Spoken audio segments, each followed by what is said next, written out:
I'm pretty sure because choreographers would have come to him and tell him to join us in choreographers Night of Laughter.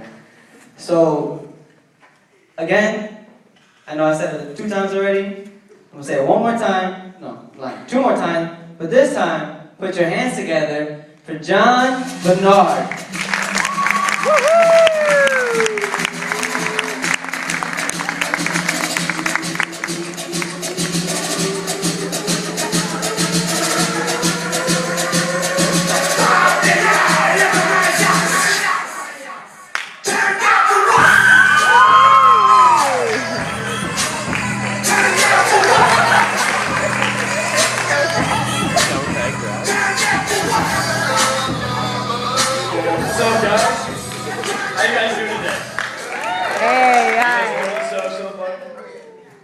I'm just going to jump right into this. My name is John Bernard, and I have had way too many monsters.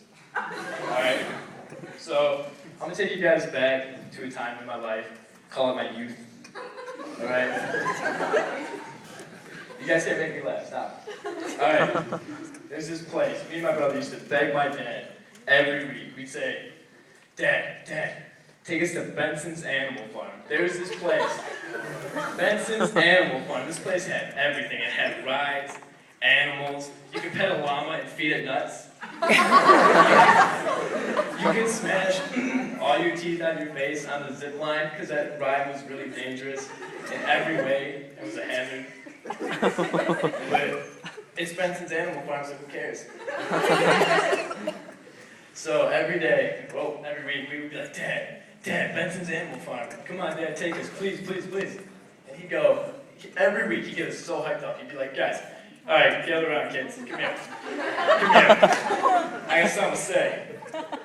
And he'd go, guess where we're going this week? Guess where? We're going to Benson's Animal Farm. Put on your fun hats, because we're on our way. And we would go, skiddly-doo. We said skiddly-doo in my house. Don't judge me. That's what we said. And my dad liked to have a few drinks from time to time. Bit of a hard drinker, you could say. Sure. And one night, man, he was just slamming these beers. He had like 462 beers in a row. Lots. And I said, hey, Dad, don't you think you've had enough beers? And he goes, hey, son. I'm a little bit older than you, and don't tell me when I've had enough to drink. I've been around the block a couple of times, all right? I've been around the block. And I'm like, yeah, Dad, you've been around the block because you're too drunk to find the house. You literally had 5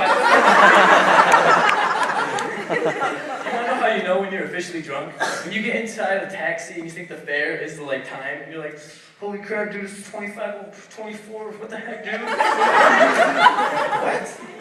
And then he comes back at me, he goes, hey, you don't know your elbow from your butt. I was like, what? I've never walked into a bathroom and been like, oh, wait, that's not right. So, Saturday night comes along, he starts slamming those beers. I was like, 8 a.m. Dad said 8 a.m. We're gonna go to Benson's at 8 a.m. You wanna know how I knew we weren't going to Benson's? He went to bed at 7:58. 7:58. So, we're there, standing at the end of his bed, 8 a.m. comes along. I have my Barracuda jacket, my corduroy pants, my heelys. I look good.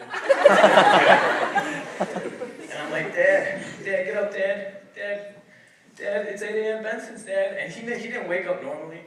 He woke up like an animal, like he was scared, like he was What?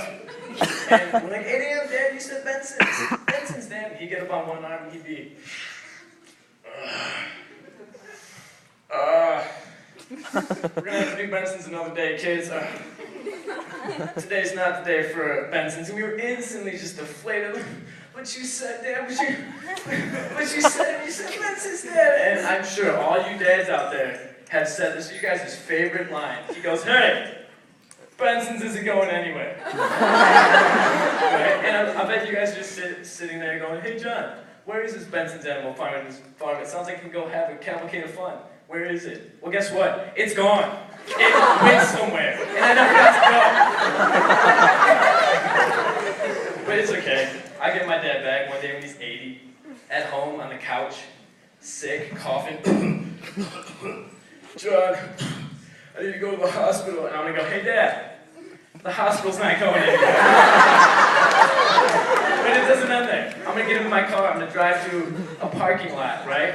And I'm gonna get out and be like, Dad, we're here. And he's gonna get out and be like, the hospital's nowhere near here. And I'm gonna be like, this is where Benson's used to be, Dad.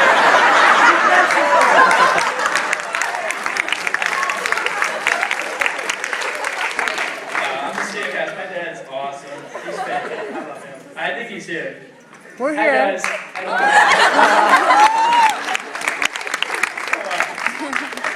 In my life, I took a weird just a little bit though. It was like out of the norm.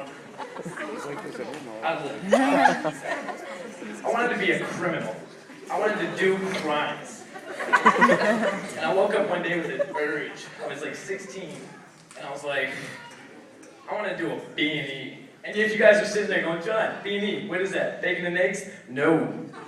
Like, we can always do bacon and eggs. That is delicious. B&E. I'm talking about breaking and entering, and I wanted to go do one. So what I do, I call up my brother Richie, and the key is you always have to have an accomplice. And the best part of it, you need to get someone who doesn't want to go. Just to make it so much more challenging to have fun, and it's so much more stressful. So I call up Richie, I'm like, hey dude, we're going on a little bit of an adventure. And he's like, what do you mean, dude? I don't like adventures, man. And I'm like, bro, I need you to drive me. I'm going on a B&E. He's like, no! No, dude, whatever you're gonna do, don't, no. And I'm like, hey, you come pick me up or our brotherhood is done forever. I won't even talk to you in the next life. Come over, click, hung up on him. He's coming over. He finally gets there, we get in the car, and we're driving around the neighborhood to find the perfect place to do our B/E. So, we're driving around the whole time he's driving. He's like, why do you want to do this, man? And I'm like, hey, it's a quest, and I'm on it. You're coming with me. And he's, you're gonna get in so much trouble, dude. And I'm like, hey, I'm looking for it. I'm looking for trouble. I was 16, I was dumb, I don't know what's going on. So, we're driving around the neighborhood, and I'm looking at houses. I'm like, nah, that house was weird. Nah, that was a corner house. And then I saw it, boom, right in front of us. I'm like, that's the house I'm doing my B&E. And the whole time, Richie's going, I'm sitting there going, I don't know what that means, but I'm still gonna do it. So he drives and parks about 16 blocks away from the Target. Because you always have to park way too freaking far. So we get out and we start going through people's backyards, hopping over fences, bushes and whatnot. And then he gets his shirt caught on that one chain link fence. He's like, what the heck, dude? This is my favorite shirt, dude. And I'm like, what are you doing wearing your favorite shirt on a B&E? Wear your second favorite shirt, you dunce. So we make it to the house, right? I'm looking at that door. I'm not gonna lie to you guys, I was a little bit nervous. My heart was like, ooty bop, bop, bop. I have an irregular heartbeat, that's what that is. There's a whole thing. So I'm looking at that house and I'm thinking, I'm going right through that door. I'm pacing, I'm like, I step up, I look back, Richie, you ready? He goes, wait! I'm like, what? He goes, I hear a car! And I look at him, I go, the world's full of them. You're gonna hear a lot of them for the rest of your life. Let me know if you hear a humpback whale, that's weird, then I'll stop. So I'm about 3 steps away from that door. I'm looking at it, I'm like, I step up 1, 2, 3. I'm looking at it, and I'm like, I don't know if I can go through with this, but then I'm like, I got it! Bah! And I kicked that door off the hinges. It flew into the darkness of that house. And let me tell you guys, I felt fantastic. I felt amazing. But then something happened to me. When my foot came in contact with that door, I kicked it off. I no longer wanted to do a B&E. I just wanted to kick a door in. And I was so jazzed up after that first door kick. There was a closet door right to my left. Boom! Kick that door in too. And I look back at Rich, I'm like, dude, let's get out of here, man. And he goes, yeah, let's go. And we left, we cheesed it out of there, we ran. And yeah, cheese. We dipped it. So I think about it from time to time. I'm still thinking about it to this day. I'll let you guys know right now, I didn't steal anything, but now that I think about it, I should have stolen something. And not because stealing's cool, but think about the trauma I put on that family, the psychological pressure I put on them. They're gonna come home one day from like a dinner, and like husband, wife, young adopted son David. And they're gonna be there. They're gonna go, our door's kicked in. And then the husband's gonna get real mad because he like loves his like family. He's gonna be like, wait here. I said, wait. And he's gonna go inspect the house, right? He's gonna be walking around. He's gonna go make sure everything's safe. Family's gonna come in. And for months, years even, from time to time, they're just gonna stop it and look at each other and go, what the heck did he take? I wanna know. If I don't find out by the end of the year, I might go crazy. And then they're gonna start fighting about everything. He's gonna be watching television.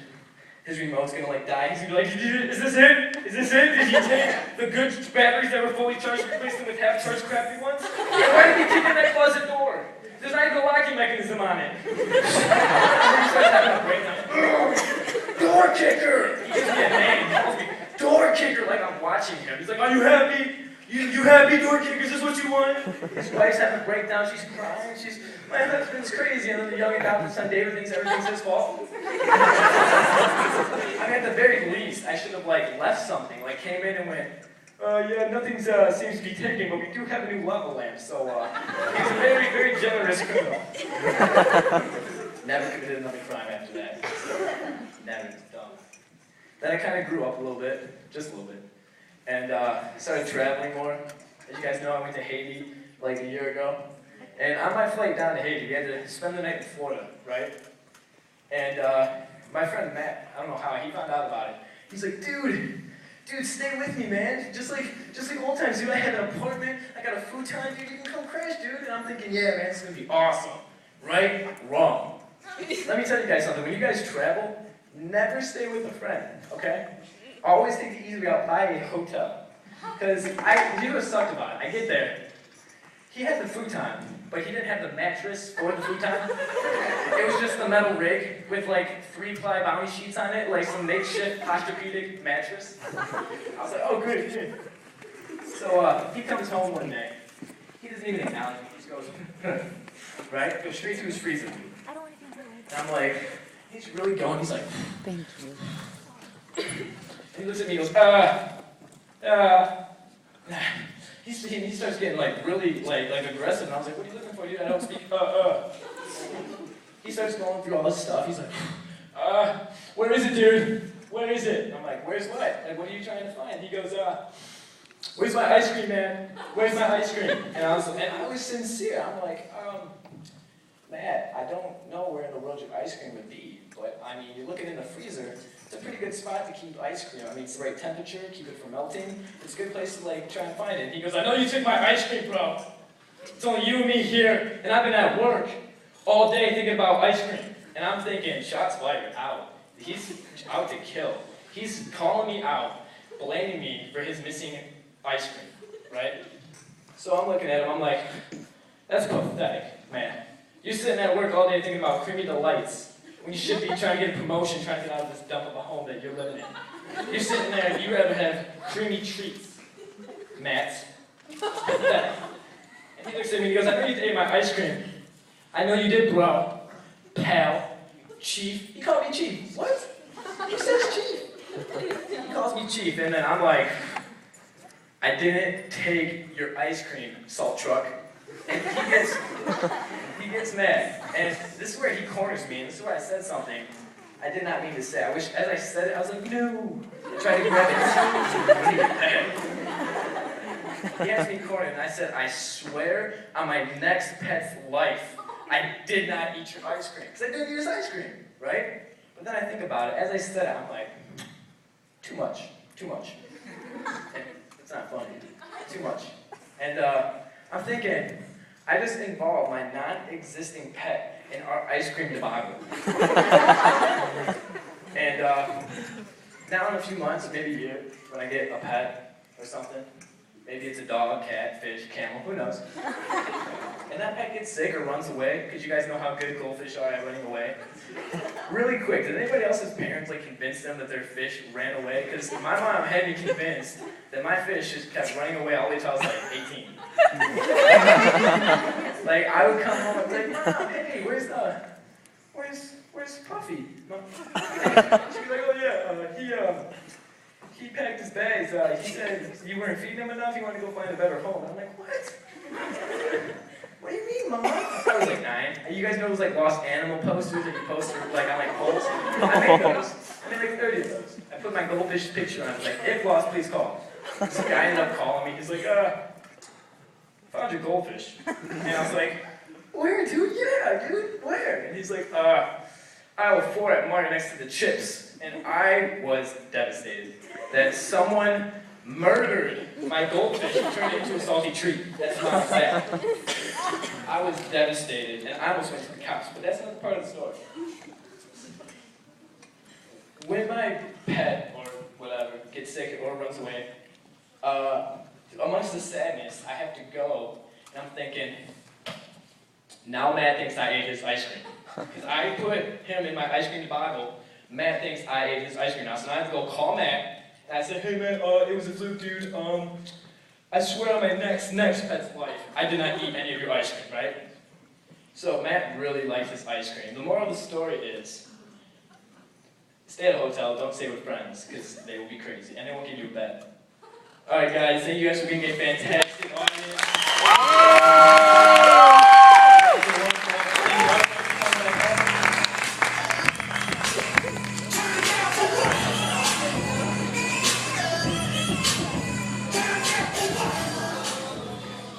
Okay, this is not funny anymore.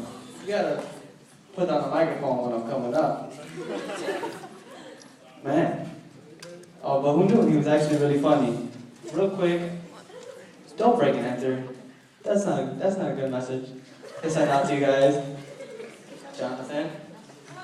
Now, the next guy I'm about to introduce, I met him back in 6th grade, and then we started playing sports in 7th grade.